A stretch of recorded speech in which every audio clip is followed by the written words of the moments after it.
Is this the ultimate Jeep to take you off grid for an extended period of time? This is something really special. What are we looking at here, Dad? It's the Bugout, Tommy. So this is a Jeep concept that they just revealed at the 2025 Easter Jeep Safari, and this is an interesting idea. It's a four-door Wrangler that's actually a two-door Wrangler with a huge bed and a lot of onboard power. Yeah, because let me show you something. It's not your everyday Wrangler, it's a 4xe. And we should have a discussion on, you know, if you bug out when the zombie apocalypse comes, whether it's better to have gas, diesel, or electricity to power your vehicle. But we'll talk about that later. Let's talk about the roof. Well, the roof is the most interesting design of this Bugout, and actually the whole rear portion of this vehicle has been heavily customized from a standard unlimited 4xe Wrangler. So first thing you notice, Dad, only two doors. So much like the Jeep LJ, the TJ with the extended wheelbase and no rear doors, very similar look. So they got rid of the rear doors, they extended the quarter panel here, and then they gave it this flat profile with these almost molly panels that give it an aesthetically cool look. And then they put, instead of water or gas, they put a spare battery. And check this out, here's why. If you look in here, we have an actual adventure scooter that you can charge up using the Bugout here, which is very cool. I like the little Jeep on there. Yeah, so, they customize the scooter. So you could bug out when you bug out. That's exactly right. That's the idea. And then this top is interesting too. So I think it's about a 4-inch top. And it looks a little FJ Cruiser, a little Toyota FJ40-like, and keeping it cool. And then you'll also notice we have a full custom roll bar. So if you want to poke your head in here, Dad, check that out. It starts in the rear here, goes all the way toward the front. You got that crossbar. And then if I recall, unlike a standard Wrangler, ooh boy. Yeah, there's little This is gonna push me to the, I don't know if I'm gonna, there we go, I got it. Did you get it? I tried it, I couldn't do it. I couldn't open it. They're like little latches. So check that out. So we have these little pull tabs here. So it has a tailgate like a Gladiator, unlike the swing out gate that you'd find in a typical Wrangler. But look at this. I think this is really cool. Instead of rear seats, it has an extended load floor here all the way to the backs of the fronts.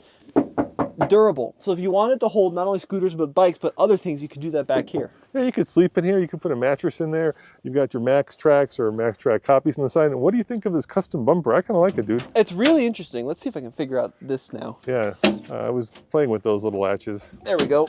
I'm not sure it's a better system, Tommy. So check this out. We got Jeep in the tailgate with the retro kind of Kaiser font. Yep. And then you're right about this bumper. It's a tube style, but rather than kind of sticking out like a typical bumper, they shaved away the body here, and then they've kind of incorporated it beautifully into the rear valence. And you know how you know this is not ready for production? Why? Because the bumper covers up the license plate. Yeah, I think the German authorities would have something to say about that. I think most authorities would, Tommy. What do you think of the high fenders and then those BFGs? Well, 37 and a half, Yep. which by concept standards, or 37, sorry, by 12 and a half, by concept standards look pretty tame. But then look at this. If you look at the badge over here, it's got this little symbol that says lightweighted. And one of the things that Jeep has been really into is addition through subtraction. So not only do you have like the little vents here, right, to lighten it up, you've got the little cutouts in the fenders, and then same thing here on the bedside. Once again, you got that kind of cutout. So it's an interesting theory. Jeep has realized, as everyone should, that adding more crap to your Jeep may make it look cool, but it doesn't help off-road, whereas this Jeep is going to be good off-road. And they've done this kind of topographical map theme on a lot of the painted parts. I think that's, you know, because obviously if you're bugging out, you need to know where you're bugging out to. It's also here, come check this out. I like how they've kind of incorporated the topographical map right into the headline bezel. How cool is that? Yeah, and then you've got your little yellow recovery points down here. You've got this slimline LED light bar here. It's just a very good looking vehicle. And it's nice because if you look at it at first, you're like, oh, it's just a standard Wrangler. But then when you really start paying attention to the details, you see that rear end design and the way they shave the doors beautifully, and then the top integration. It's very well done. All right, shall we take it for a ride? Let's do it. Try to drive? It's all you. Thanks. Hey, Tommy, listen to the, whoa. What happened? That was a little too torquey. A little too torquey. Yeah, let me try that again. See, we're not perfect, guys. I almost sent it over the ledge there, Tommy. I'm wearing these Jeep boots, you know, and they're a little bit wider than I'm used to. So guess what I was pushing when I started it? The accelerator. But all is well. No bug outs were hurt in the making of this video. I did slam my head against this bar though. So, kind of an interesting look. It does look very much like an LJ when it goes down the trail, and that you've got that really, it almost looks like an extended wheelbase two-door instead of a four-door without the doors, but it's very cool down the trail. And like we've seen on other Jeep concepts here at EJS, which I think is really cool. Not a lot of people do this, but Jeep keeps their concepts pretty low to the ground, and then they put big tires on them, and then they put the high-profile fenders on them, and usually it does a good job of, you know, preventing rubbing. Sometimes it's not the case, but it gives it a very unique look that you're not going to see out in the wild. You want to jump in? Yeah, I'll hop on in. Right, I was having this debate. Imagine it's a zombie apocalypse, right, Tommy? Uh-huh. And in all those movies and series, they're always out there looking for like an old Hyundai with gas in it. Sure. But you know what happens to gas after a few years, right? It turns to varnish. Mm-hmm.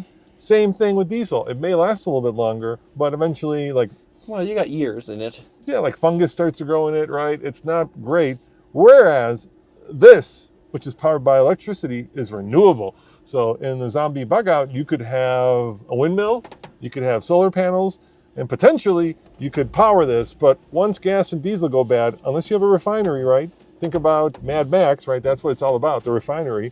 Then you're not really going to be able to power anything. So I think electricity is the way to go if you bug out. Let me know in the comments if you agree or disagree. The challenge is here, this car can only do about 20 miles on a charge, which is good enough for kind of cruising around off-road, and you get this perfectly silent driving experience. But in a bug-out situation, you're going to have to rely on that 2-liter gas engine more often. And you can use this button down here to go from the gas to the electric modes, right?